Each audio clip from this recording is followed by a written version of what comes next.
Warahmatullahi wabarakatuh. Waalaikumsalam warahmatullahi wabarakatuh. Alhamdulillah. Nahmaduhu wa nasta'inuhu wa nastaghfiruh. Wa na'udzu billahi min syururi anfusina wa min sayyiati a'malina. May yahdihillahu fala mudilla lahu wa may yudlil fala hadiya lahu. Asyhadu an la ilaha illallah wahdahu la syarika lahu wa asyhadu anna Muhammadan 'abduhu wa rasuluh.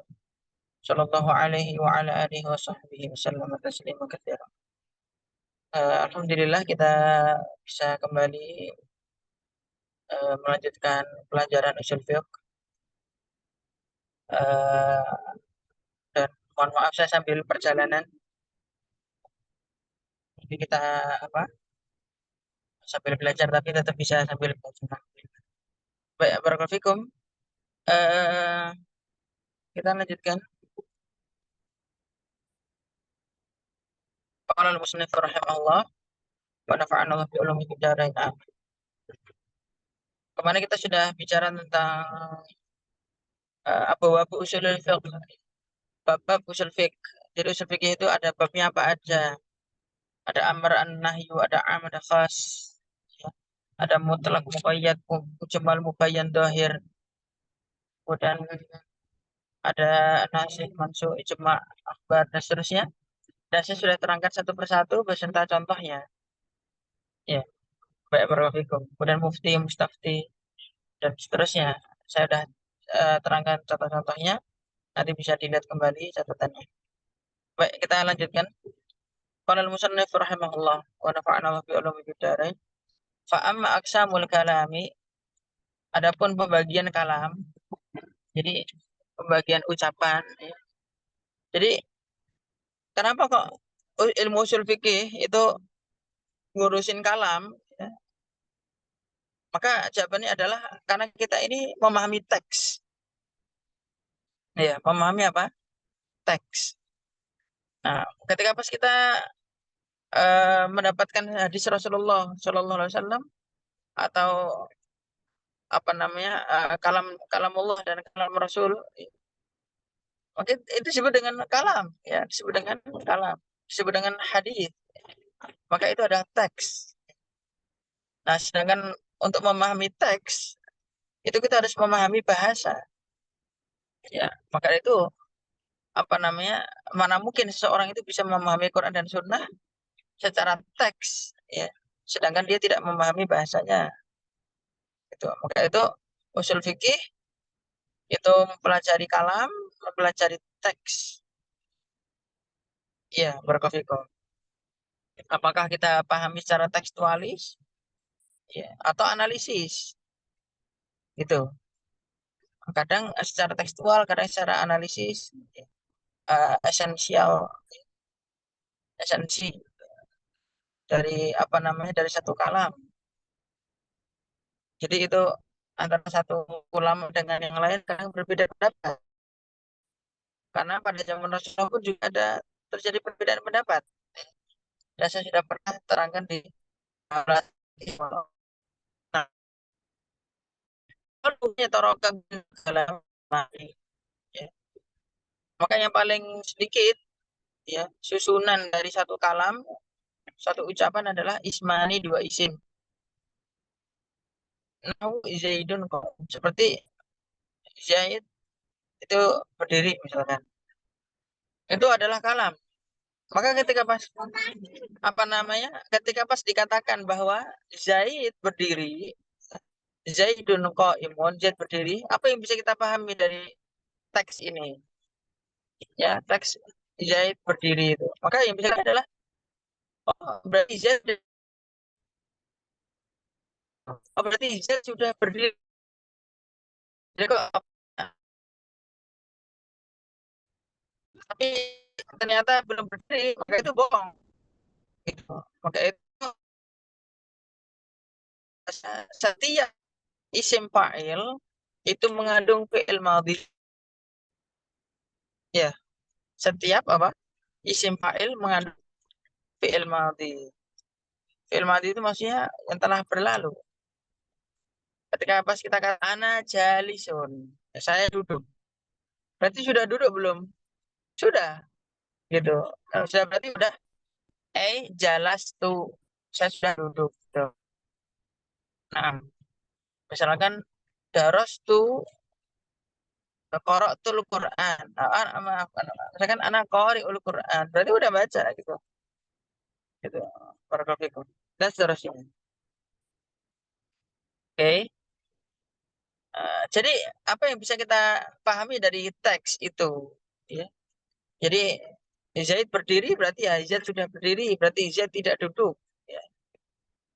Nah, au ismun wa fi'lun, atau isim dan fi'il. Atau isim dan fi'il.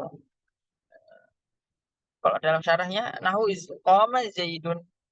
Ya, berdiri si Zaid. Ya, qama Zaidun. Fi'il. Zaidunnya isim. Ya. Qama Zaidun. Atau telah berdiri Zaidun. Ini juga kalam.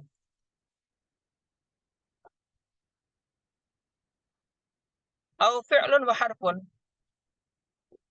Atau fi'il dan huruf. Atau fi'il dan huruf. Jadi apa itu nahwu ma qama? Dia tidak berjalan. Dia tidak berdiri. Oh, baik, berarti itu. Au ismun wa harfun, atau isim dan apa? Isim dan huruf. Ya. Isim dan huruf berarti nahwu ya Zaid, wahai Zaid. Baik, berarti itu. Ya Zaid. Itu apa namanya? Huruf dan isim. Itu sudah termasuk apa? Sudah termasuk kalam. Ya, sudah termasuk teks. Ya. Yang dari teks itu berarti kita bisa pahami. Ya, bisa kita pahami. Jadi memang ilmu usul fikih itu bagian dari apa? Ilmu bahasa sekaligus ilmu logika. Apa yang kita logikakan? Yang kita logikakan adalah teks. Ya. Nah, dalam hal ini yang menjadi apa? Objek adalah teks-teks Al-Quran dan teks-teks hadis. Ketika pas di dalam Quran dan hadis dikatakan seperti apa ya, kita bagaimana memahaminya itu, memahami teks itu. Sini mau jadi guru. Kenapa? Ya, baik, berapa itu? Kayaknya ini udah bentar lagi kok. Ini udah, ini masih daerah Joko, udah arah pulang. Oke.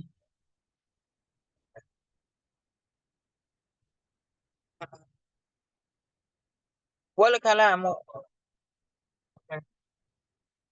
dan teks itu ya, kalam itu, ucapan itu. Yang qasimu terbagi ila amrin wa nahyin, pada amr dan nahi, perintah dan larangan. Nah, ini yang mau kita bahas nih. Ya, mungkin kita bahas amr dulu karena pembahasan amr juga panjang ya. Jadi amr itu ya, amr itu ya jelas pakai fiil amr ya, biasanya ya pakai fiil amr. Aqimus sholata, ya dirikanlah sholat misalkan.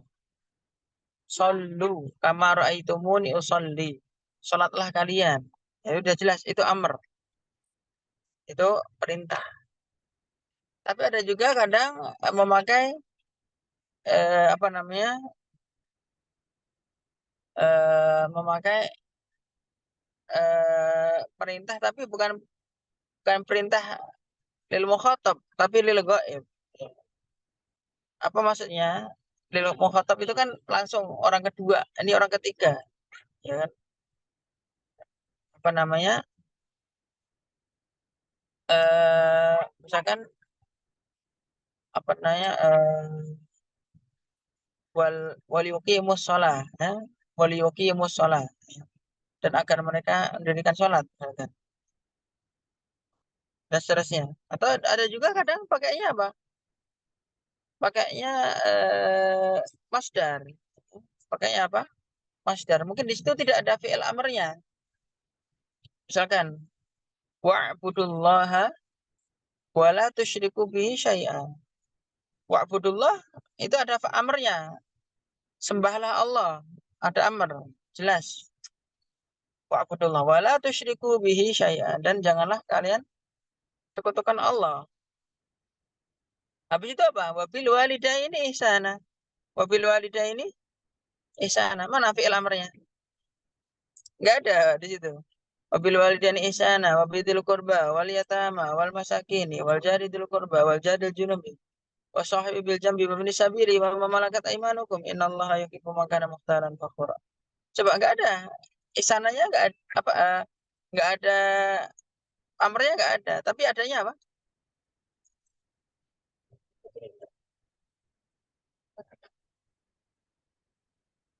Oke, Pak Ibrahim.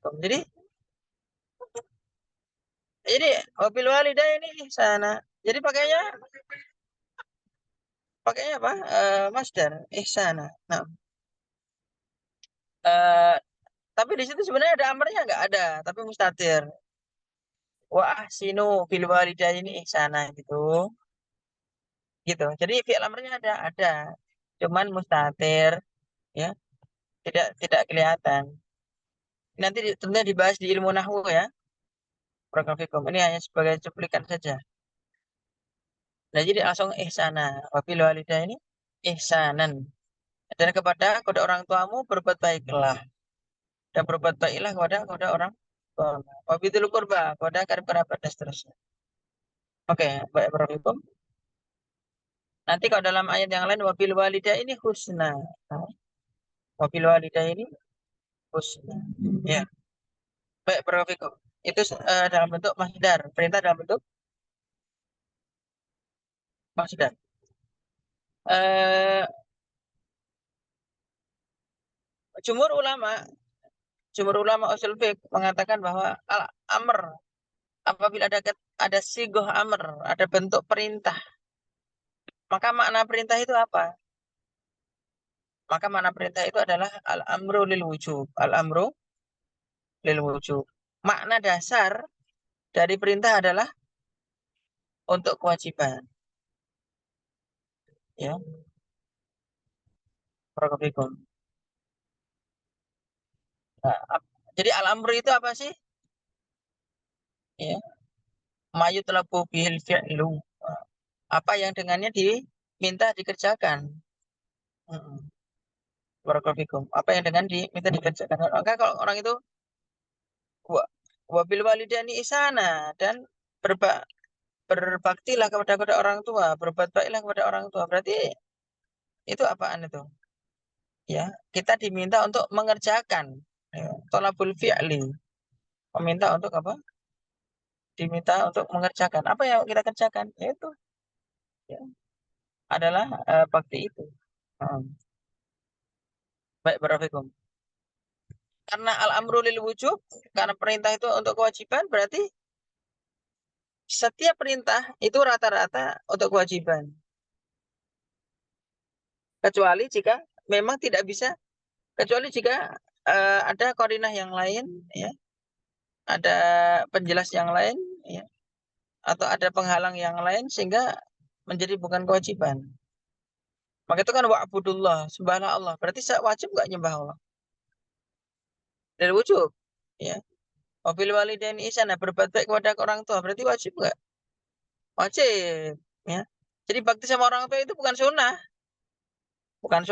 bukan mubah, bukan mustahab, anjuran. Seolah itu sebagai satu kewajiban. Suatu yang fadl. Enggak. Emang itu sebagai satu kewajiban. Tapi begitulah Allah Ta'ala, ya, apabila seseorang itu mengerjakan suatu kewajiban, pasti Allah kasih pahala lebih. Gitu. Jadi mau bagaimanapun, mau apabila ada dua hukum ya, ada hukum wajib, ada hukum sunnah, pasti yang lebih banyak pahalanya yang wajib. Gitu. Pasti yang wajib. Gitu. Iya, barakallahu. Makanya kalau ada kerja pokok sama ada kerja tambahan gitu. Yang paling besar gajinya mana? Ya gaji pokok pasti kan gitu. Ya masih tergantung juga sih. Ya, ya masih tergantung juga. Nah, kalau ternyata yang dikerjakan lebih banyak yang ini dan yang hasilnya juga itu kalau dalam dunia kerja ya. Tapi secara umum gaji pokok itu lebih besar. Itu secara umum gaji pokok juga lebih sama dalam Islam juga apa namanya mau sholat wajib sama sholat sunnah ya lebih besar sholat wajib gitu. Maka para ulama kan mengatakan begini, kalau 2 rakaat subuh itu pahala ibadah biasanya sungguhnya ya itu faedahnya yang dapatkan dari Syekh Profesor Dr. Khalid bin Utsman As-Sabat. Ya, barakallahu. Jadi seperti itu. Jadi al-amru lil wujub wa fil walidaini ihsan wa bidil qurba pada karib kerabat. Jadi berbuat baik pada karib kerabat itu ya wajib gitu. Maksudnya tidak mendolimi, tidak apa. Orang kok mendolimi berarti kan tidak berbuat baik tuh. Nah, berarti tidak mengerjakan kewajiban. Belum ihsan wa bidil qurba wal yatama, kepada anak yatim juga harus baik. Wal masakin, kepada orang miskin. Wa bidil qurba wal yatama masakin. Wa bani sabil. Wal jari til qurba wal jari junubi wasaibil jambi bani sabil wa amal imanukum. Semuanya udah, pokoknya sama manusia itu semua wajib. Ya. Yang wajib berbuat baik pada semua manusia, semuanya. Jadi nggak pilih-pilih. Tapi untuk prioritasnya memang orang tua nomor satu. Prioritasnya nomor satu. Karena berdasarkan ini, orang tua dulu baru kerabat. Kerabat itu termasuk keluarga ya. Kakak, adik, suami, istri gitu. Tapi kalau nanti kalau istri ya suami dulu sih. Ya karena hadisnya ada yang lain. Oke, baik barakallahu. Dan seterusnya. Oke, pokoknya lil wujub. Ya, tapi untuk sunnah ada nggak? Ada, ya, ada. Misalkan apa namanya? Misalkan ida ida dakhaltumul masjid fala yajlis. Ida dakhala ahadukumul masjid fala yajlis hatta yusalli rakaatain. Nggak boleh duduk kecuali sampai sholat 2 rakaat dulu. Tapi kan ini sholat 2 rakaat apa nih? Kecil enggak? Sampai sholat 2 rakaat dulu. Nah, sholat 2 rakaat ini tahiyatul masjid wajib apa sunnah? Ya kan gitu. Maka jawabannya adalah sunnah. Loh, kenapa kok bisa sunnah? Karena ada hadis lain. Karena ada hadis lain yang mengatakan bahwa faradallahu alaikum sholawatil khams. Allah wajibkan kepada kalian sholat 5 waktu. Udah itu aja. Nah, jadi kalau selain sholawatil khams, sholat 5 waktu berarti nggak wajib. Ya, gitu Bapak Ibu. Adapun nanti kalau sholat-sholat lain itu nggak wajib. Kecuali sholat Jumat ya. Karena sholat Jumat bagian dari sholat 5 waktu juga bagi laki-laki. Iya, baik barakallahu. Maka itu nanti ada, tapi ada juga loh. Nanti berpendapat misalkan sholat witir wajib, madzhab Hanafi. Ya.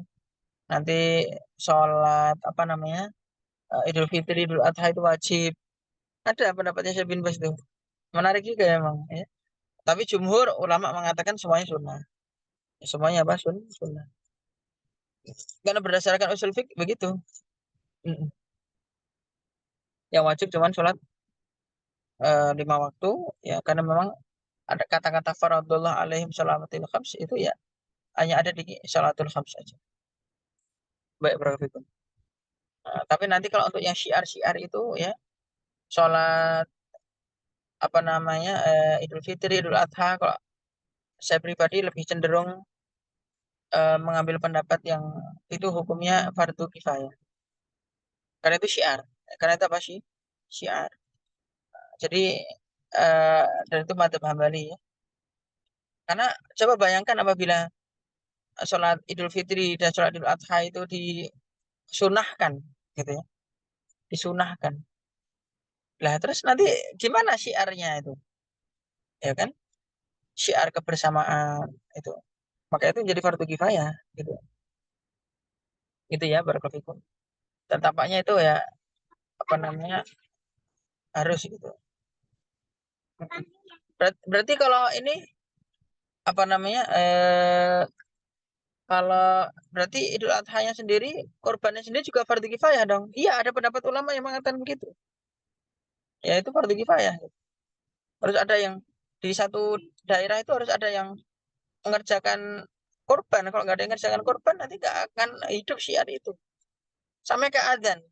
Kalau adzan kita hukumi sunnah, waduh, ya nanti nggak ada yang adzan. Ya. Makanya adzan itu hukumnya fardu kifayah. Sesuatu yang sifatnya syiar, maka itu hukumnya fardu kifayah. Sesuatu yang sifatnya apa? Syiar, maka itu fardu kifayah. Ya. Itu apa namanya? Tapi itu ya, Hambali ya, barakallahu. Dan saya pribadi cenderung dalam hal ini ke itu ke fardu kifayah. Gitu. Jadi mau nggak mau di kampung harus ada yang korban. Mau nggak mau harus ada yang korban. Gitu. Mau nggak mau harus ada yang sholat id. Gitu. Supaya itu menjadi satu syiar. Namanya juga syiar kok. Syiar itu apa sih? Ya, satu syariat agama yang dilakukan secara terang-terangan. Namanya syiar itu harus hidup. Nah, syiar kok nggak hidup? Namanya terang-terangan ya harus dihidupkan lah. Gitu. Coba bayangin apabila syiar itu nggak hidup. Mati, ya. Jadi seperti itu. Ya, adzan juga gitu. Adzan harus diperdengarkan gitu. Harus keras dan harus dilakukan. Makanya kan dalam satu apa namanya satu hadis dikatakan bahwa jika di satu negeri tidak ada adzan ya kan, maka negeri itu dikuasai sama setan kan gitu. Subhanallah, luar biasa kan. Dan itu jadi fardu kifayah. Tapi nanti ada implikasi hukumnya juga gini. Kalau misalnya di satu masjid ya, adzannya agak terlambat nih, adzannya agak terlambat. Di setengah satu baru adzan gitu. Apakah harus adzan? Itu jam setengah satu itu. Jadi nggak ada yang adzan sama sekali. Ya adzan cuma dia dan dia pun ketiduran. Setengah satu baru bangun gitu. Apakah perlu adzan duhurnya setengah satu gitu ya? Maka jawabannya ada tafsir, ada perincian.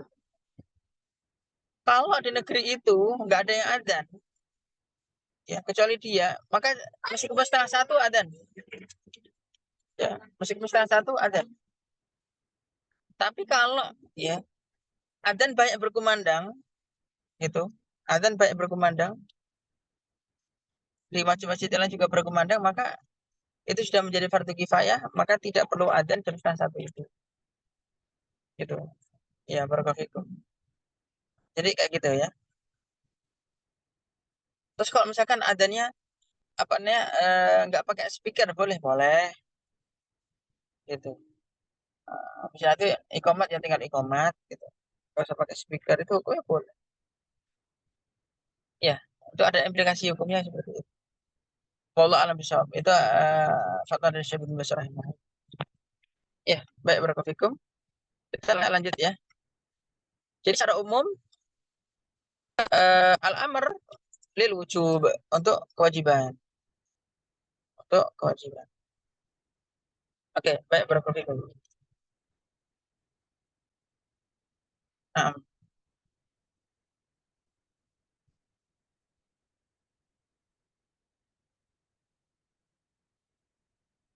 oke, terus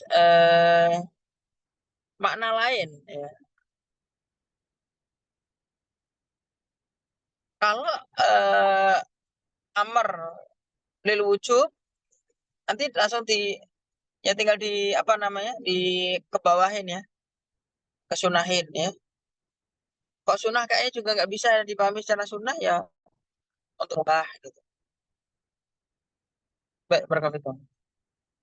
Nah apa eh, makna amr ya makna amr selain lil wujub dan li sunnah ya, untuk sunnah. Kalau tadi untuk sunnah sudah jelas, saya sudah misalkan sholat 2 rakaat qabliyah, 2 rakaat tahiyatul masjid. Maka selain itu untuk apa aja? Untuk lil ibahah ya, untuk lil ibahah. Berarti untuk ini yang nomor berapa? Katakanlah nomor 3 gitu ya. Lil wujub, li sunnah, ya, Terus lil ibahah untuk mubah. Barakallahu. Contohnya apa? Contohnya dalam surat Al-Maidah ayat 2. Wa idza halaltum fastadu. Jika kalian sudah tahallul, udah kalau haji umroh itu udah tahallul ya. Fastadu, maka ber berburulah. Barakallahu. Kan berburu kan hukumnya mubah gitu. Tapi kalau pas lagi dalam kondisi ihram haram gitu. Nanti kalau udah tahallul mubah lagi gitu.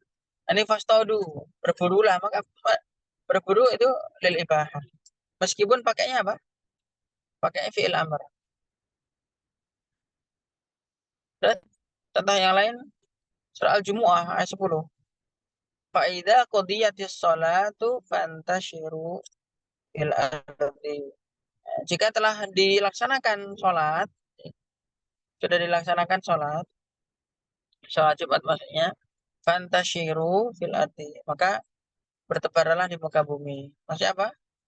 Wabatagu min fadlillah, cari karunia Allah, maksudnya kerja gitu. Jadi di sini nanti para ulama itu mengatakan bahwa kalau ada satu larangan, setelah larangan itu ada perintah, ya, maka menjadi mubah. Itu menjadi apa? Mubah. Setelahnya menjadi mubah. Ya, barakallahu. Atau dikembalikan kepada sebelum perintah itu.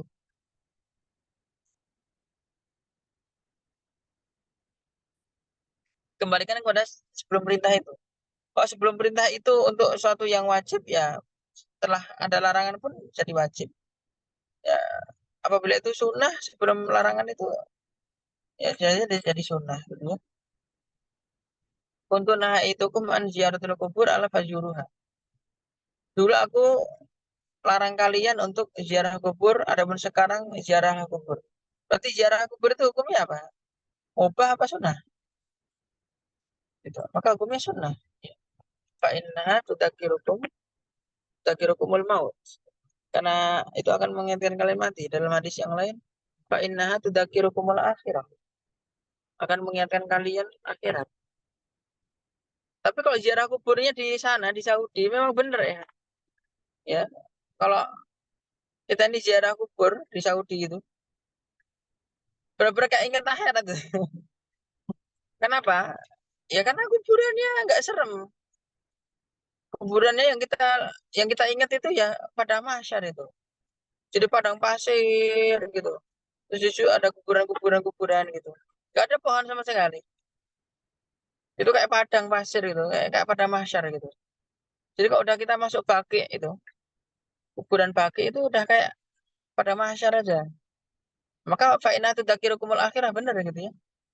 Kalau kita ke kuburan ini, kuburan Cina misalnya, atau ke kuburan Indonesia ini, ingatnya malah kuntilanak. Itu, itu. Ya ada pohon beringin lah, ada pohon apa namanya randu, ada pohon apa kadang itu. Katanya banyak setannya.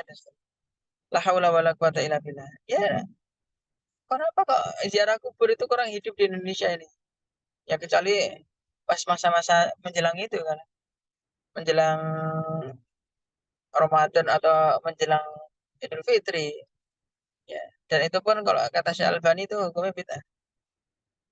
Ya, barakallahu. Barakallahu.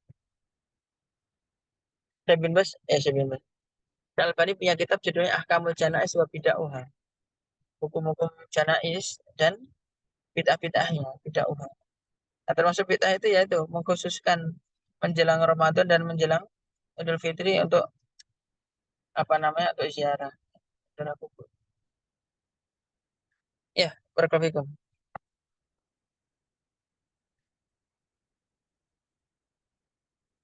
Oke, barakallahu. Terus lilipahah ya. Jadi tadi udah lilipahah untuk mubah atau sesuatu yang sifatnya apa? Mubah. Nah, jadi bekerja misalnya. Nah, ini juga menunjukkan bahwa saya hari Jumat itu hari kerja. Hari Jumat itu apa hari? Hari kerja, bukan hari libur. Ya, Allah kan Allah yang nyuruh, fantasiru fil ard, ya kan gitu. Rafiqo. Idza nudiya li sholati yaumil jamaati fas'au ila dzikrillah wa darul bai'. Dan tinggalkanlah apa? Jual beli.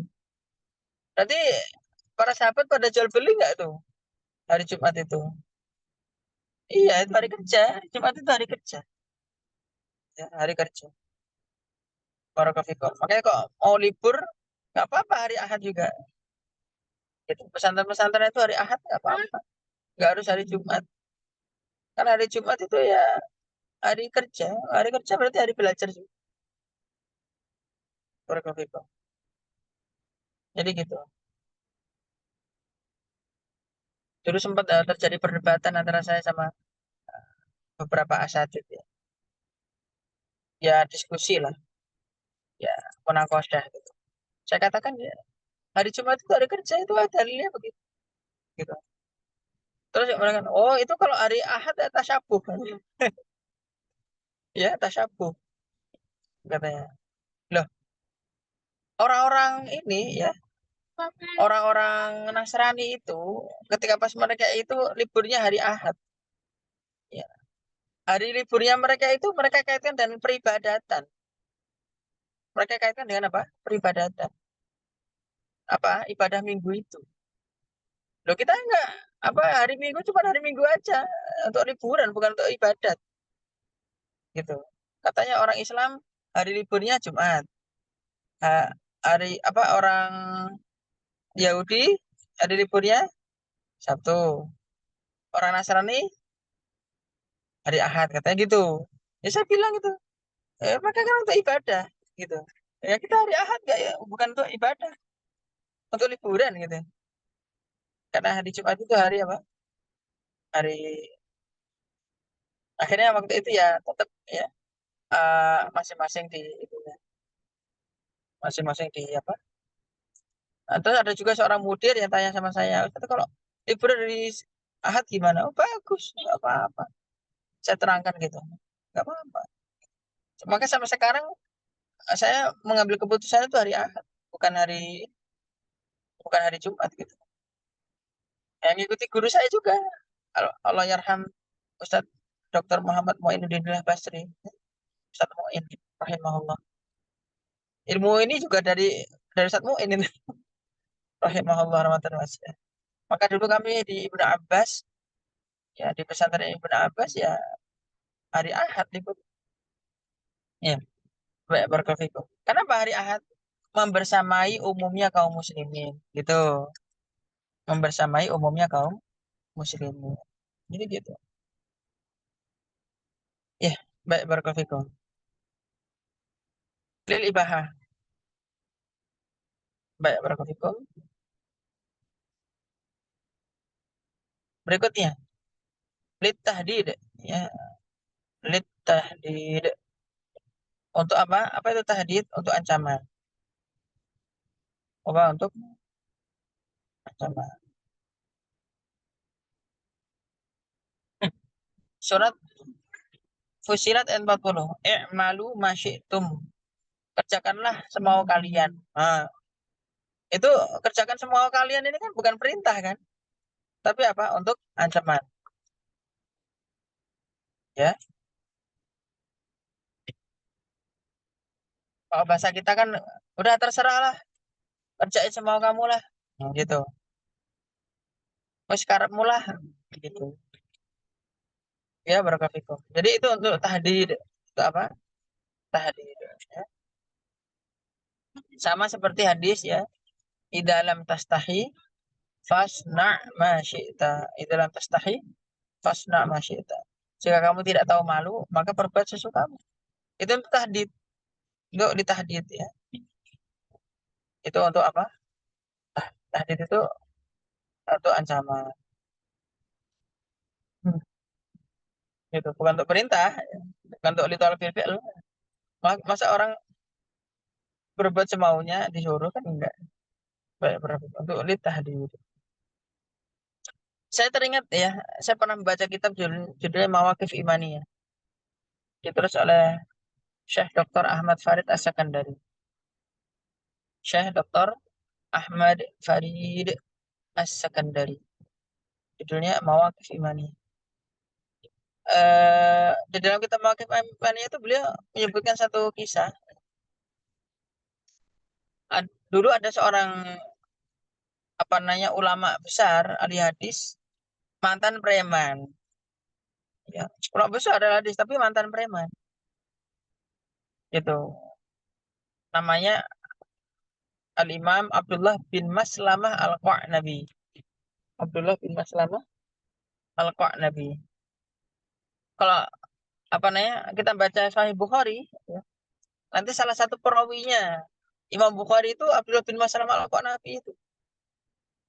Ya, padahal Imam Bukhari itu kan ngambilnya itu dari sikot, dari sikoh-sikoh itu, dari ulama-ulama besar yang sikoh-sikoh.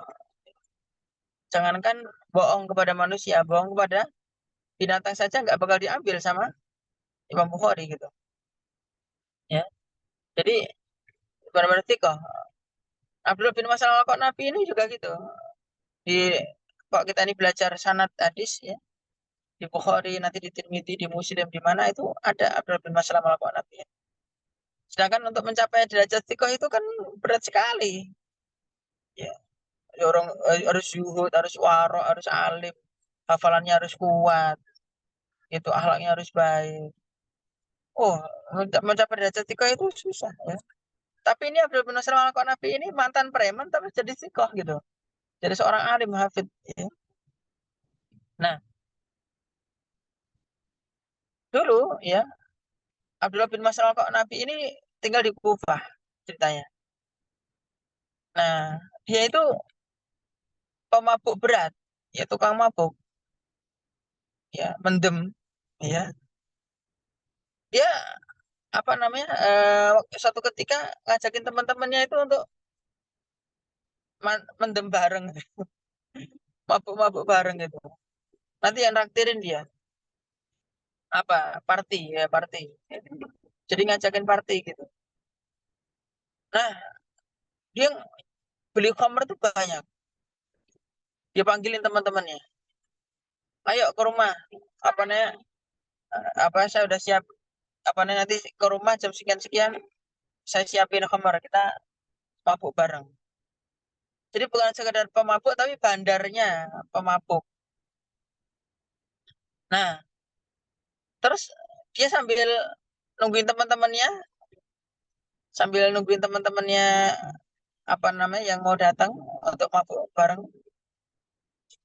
Ternyata lewat di depan rumahnya itu ada orang yang pendek, kecil gitu, pakai khimar ya, pakai keledai. Tapi di belakangnya banyak orang yang ngikutin. Semuanya pakai buku, semua pakai pena. Bawa buku sama pena semuanya. Terus abis itu Abdul bin Mas'ud heran. Siapa nih orang? Gitu. Hebat banget nih. Kok kayaknya di punya pengikut banyak gitu. Kok bahasa kita sekarang mungkin edah gitu.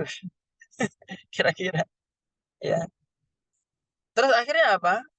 Di, dia tanya, itu siapa? Kok kayaknya orang hebat sekali. Terus akhirnya eh dibilang, oh itu Imam Syu'bah. Imam Syu'bah bin Hajjaj. Al-Imam Syu'bah bin Hajjaj. Nah, Syu'bah bin Hajjaj itu ulama besar ahli hadis, satu level dengan Imam Malik, satu level dengan Imam Sufyan Tsauri, satu level dengan Abdurrahman bin Mahdi, dan satu level dengan ulama-ulama yang lain. Nah, oh gitu ya. Nah, di belakangnya itu murid-muridnya semua yang lagi belajar hadis sama Imam Syu'bah. Oh gitu, oke deh. Akan diikuti. Nah, diikuti dari belakang sama Abdullah bin Mas'ud al Nabi. Terus akhirnya Sampai akhirnya ketika pas dia sendirian, Imam Syu'bah sendirian didatangi sama Imam Abdul bin Masalam Al-Qanabi. Ya Syekh, saya minta hadis ya Syekh. Gitu. Katanya ada ahli hadis, saya minta hadis. Nah, Imam Syu'bah lihat. Nah, Imam Syu'bah nggak memberikan hadis itu cuma-cuma kepada orang yang nggak pantas. Saya nggak mau. Gitu. Bilang lagi, ya Syekh, hadis nih. Ya Syekh, tolong sampaikan hadis kepada saya. Nggak mau lagi. Yang ketiga, ya Syekh, hadis ini. Gitu, maksa. Kasih saya hadis, nggak mau juga. Terus ngambil apa? Pisau belati. Pisau belati diambil, ditodongin. Ya Syekh, hadis ini. Gitu. Akhirnya Imam Syu'bah, Masya Allah, nggak kalah pinter. Oke. Hadatsana fulan, hadatsana fulan, hadatsana fulan, hadatsana fulan. Sampai qala Rasulullah sallallahu alaihi wasallam, "Idza lam tastahi fasna ma syi'ta." Jika kamu tidak tahu malu, maka perbuat sesukamu. Ah, Rasulullah bersabda begitu. Ya. Akhirnya apa? Dibuang itu pisau belati. Terus akhirnya dia tobat. Dia pergi ke rumah, semua minuman khamar itu dipecahin semua. Jadi nggak jadi party, nggak jadi.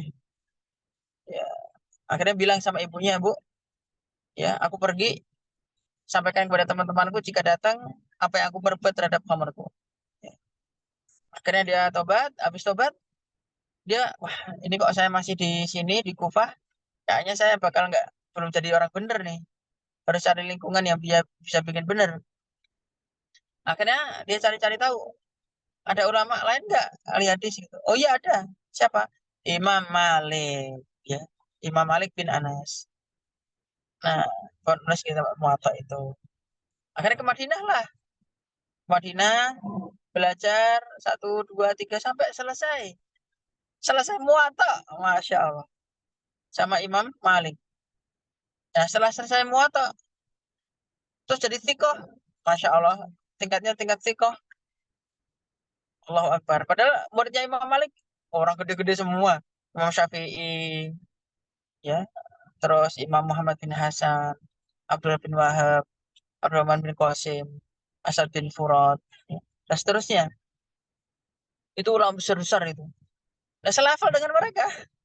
Abdullah bin Masalam Al-Qanabi itu. Ya, Masya Allah. Nah, akhirnya, waduh, udah selesai nih belajar sama Imam Malik. Akhirnya, saya pengen belajar sama siapa lagi ya? Ulama besar siapa lagi ya? Terus dikasih tahu, udah Imam Syu'bah aja. Aduh, langsung. Waduh, ya juga ya. Ya, Imam Syu'bah kan Imam besar gitu ya. Sekelas Imam Malik, sekelas gurunya gitu. Waduh, gimana ini? Yang dulu ditodong kan itu. Akhirnya, apa namanya? Udah, bismillah. Perjalananlah beliau ke Kufah, pengen belajar dari Imam Syu'bah. Ternyata, ya pas perjalanan itu Imam Syu'bah udah meninggal. Nah, maka ilmu hadis yang beliau dapatkan dari mana? Dari Imam Malik. Kecuali di dalam tastahi pas nama kita dapat dari hasil nodong. Iya, Bro. Jadi apa namanya ini ya mau bagaimanapun asal usul seseorang itu, jika seseorang berproses maka prosesnya itulah yang akan menjadikan dia baik. Ya. Mau bejat kayak mau apa kayak terserah. Pokoknya kok mau berproses jadi baik jadi baik. Iya, Bro. Maka jangan suka melihat masa lalu seseorang, ya, Bro. Karena nilai seseorang itu hari ini bukan masa lalunya. Kalau hari ini baik ya baik. Kalau meskipun masa lalunya seperti apa. Iya, barakallahu sama dengan Imam Fudal bin Iyad ya. Imam Fudal bin gitu, tukang begal. Terus jadi Imam Masjidil Haram ya. Nanti ada lagi Jazan, ya. Jazan Al-Kindi. Nanti juga begitu ahli hadis juga. Dan seterusnya banyak. Nanti ada ulama-ulama yang ahli hadis. Bahkan ada nanti pencuri ahli fikih dan seterusnya. Ya. Tukang rampok tapi ahli fikih. Iya, barakallahu. Tukang rampok tapi lebih fikih. Saya cerita sedikit ya. Jadi ini pada zaman salaf itu kayak gitu. Pada zaman salaf itu dulu perampoknya aja ahli fikih gitu. Perampoknya aja ahli fikih gitu. Kalau zaman sekarang itu la ilaha illallah.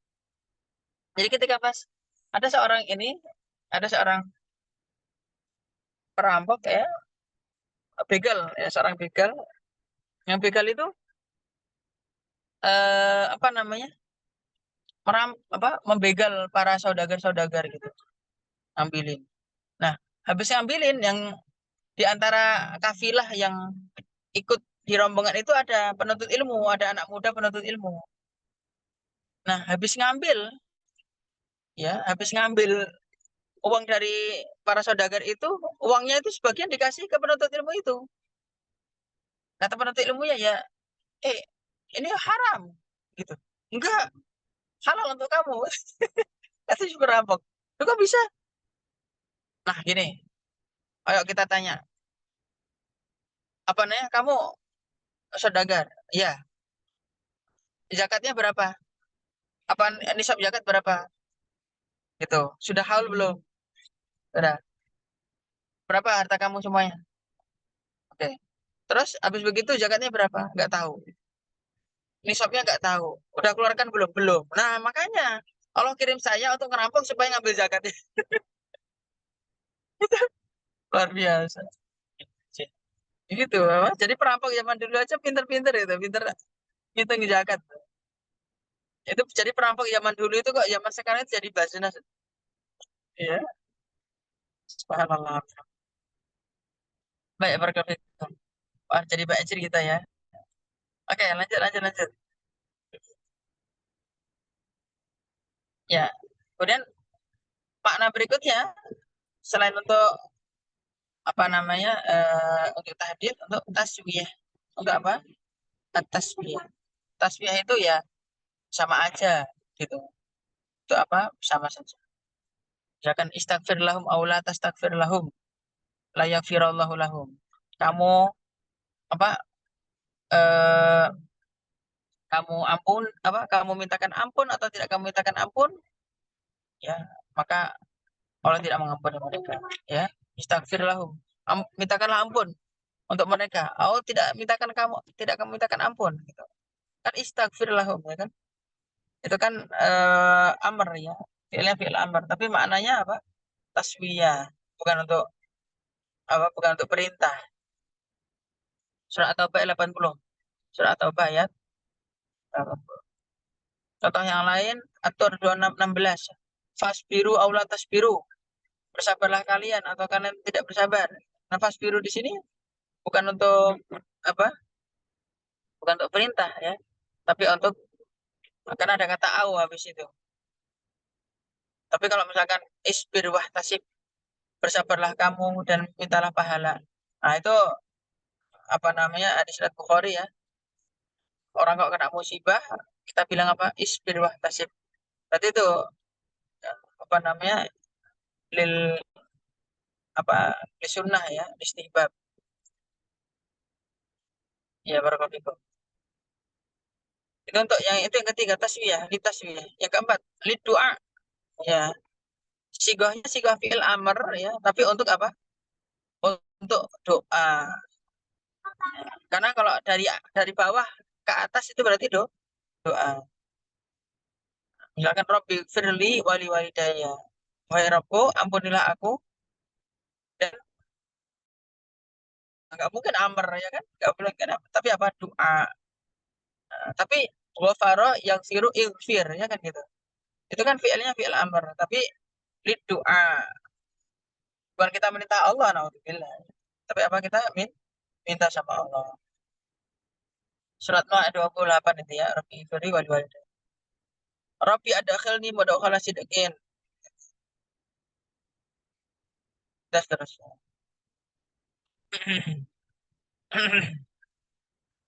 Ya,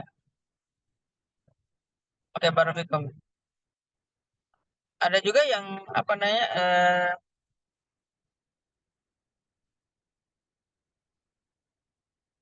untuk roja, alir roja ya, untuk harapan, Untuk apa? Untuk mengharap, lirroja atau lil iltimas.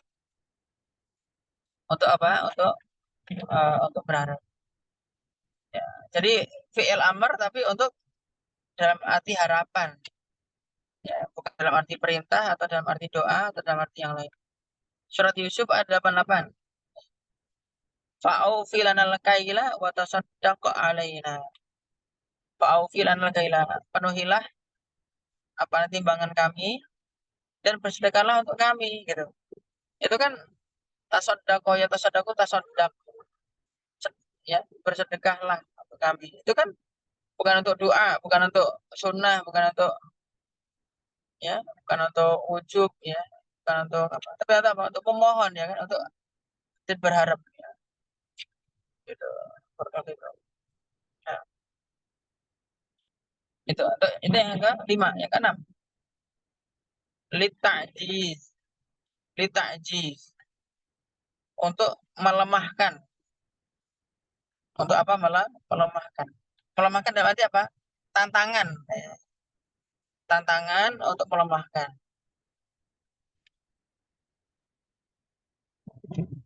Surat apa? Al-Baqarah 23. Contohnya fa'tu bisuratin mim mithli. Fa'tu bisuratin mim mithli. Maka datangkan surat yang semisalnya. Gitu. Itu kan untuk takjiz ya. Untuk tahaddi, untuk apa? Tantangan. Nantang. Coba datangkan. Ya, datangkan ayat yang serupa. Gak mungkin bisa ya kan gitu. Atau dalam surah Al-Baqarah 31, ambiuni bi asma'i haula. Ya, tantangan Allah kepada malaikat. Faqala ambiuni bi asma'i haula. Beritahukan kepadaku nama-nama itu semua. Jadi ini apa namanya? Seperti itu. Oke. Terus yang ke berikutnya, lil irsyad wan nasihat. Untuk bimbingan dan nasihat. Ya. Contohnya apa? Ya ayyuhalladzina amanu idza tadayantum bidainin ila ajalin musamman faktubu. Ya. Apa tulislah. Ya. Jadi jika kalian idza tadayantum jika kalian apa? Dalam Al-Baqarah 282 itu berarti ya. Jika kalian utang piutang ya ila ajalin musamman ya, ke dalam waktu tempo tertentu ya, waktu maka tulislah. Nah ini bukan untuk kewajiban, bukan untuk sunnah, ya, tapi untuk irsyad saja. Ya, untuk apa? Dalam arti nasihat. Oh, bahasa kita itu ya cobalah tulis gitu. Jadi seperti itu ya.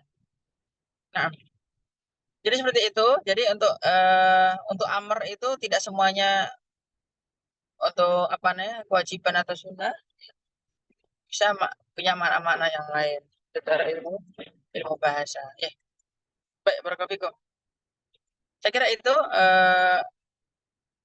jika apabila ada pertanyaan dipersilakan. Barakallahu. Silakan.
Ya, tadi yang untuk melemahkan bahasa Arabnya apa ya? Ustaz?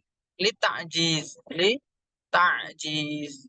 Nah, lita'jiz. Boleh juga litahaddi, litahaddi. Tahaddi itu kok ta'jiz melemahkan, kok tahaddi itu untuk apa?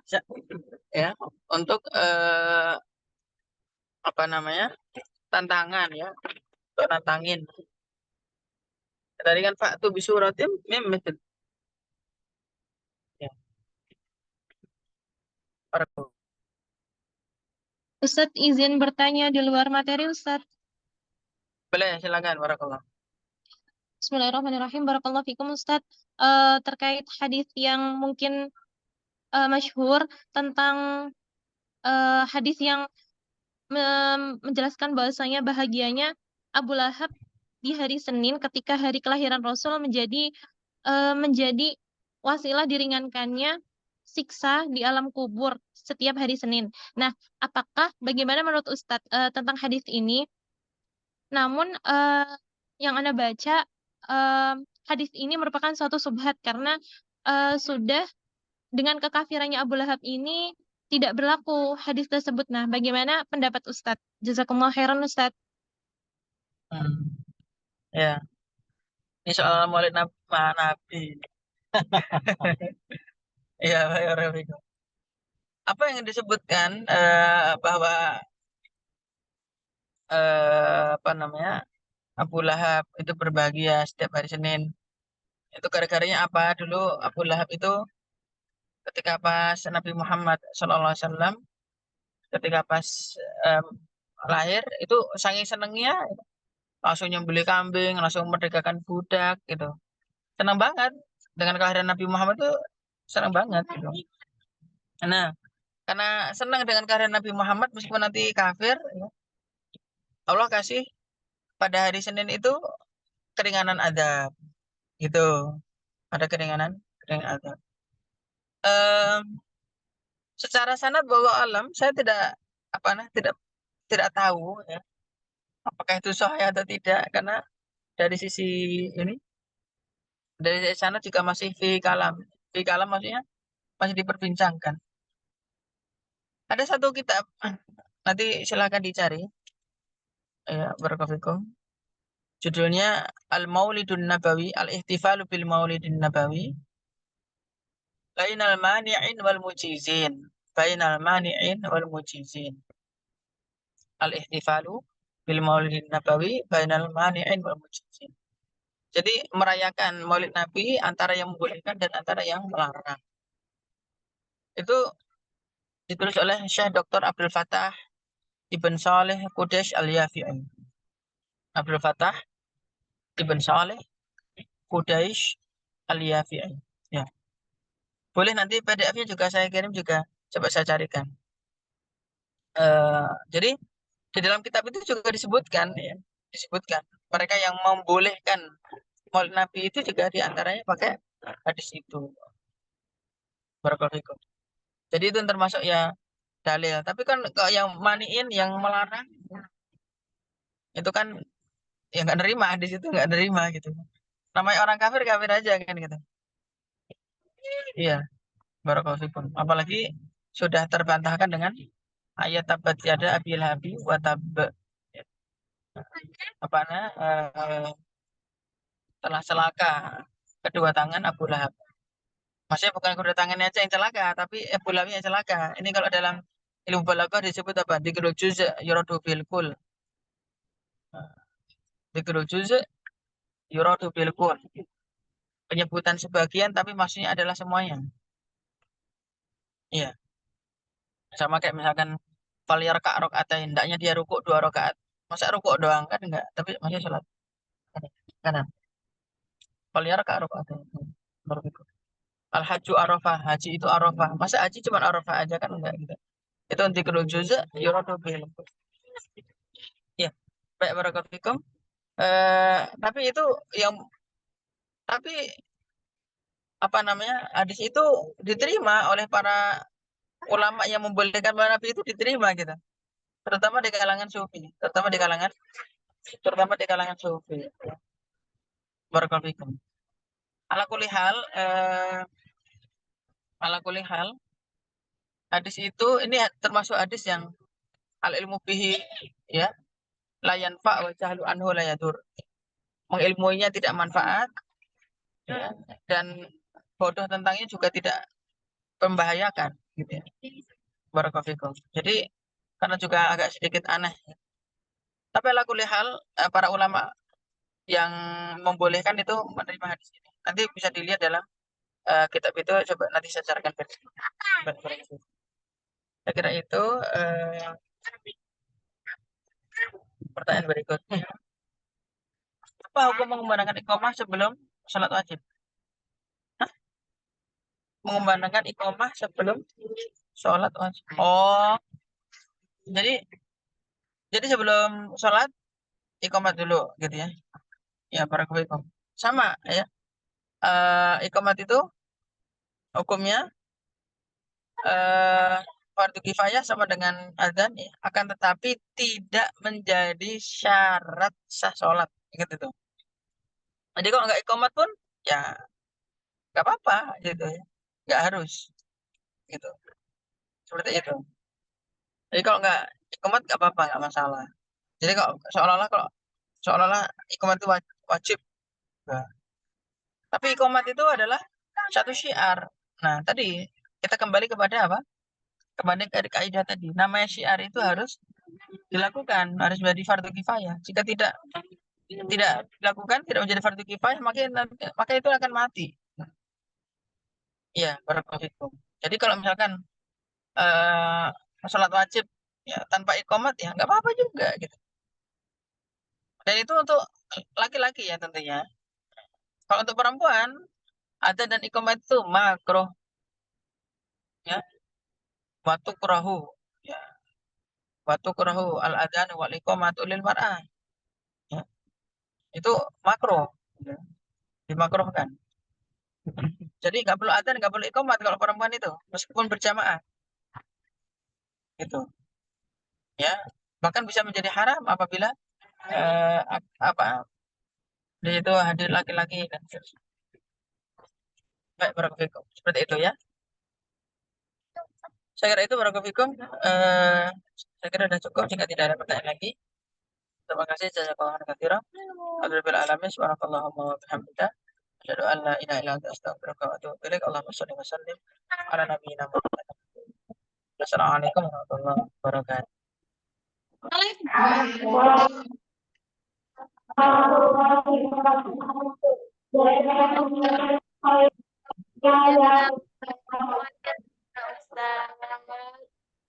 Jazakumullah khairan katsiran. Nafa'allahu bikumul ummah al-islamiyah al-muhammadiyah.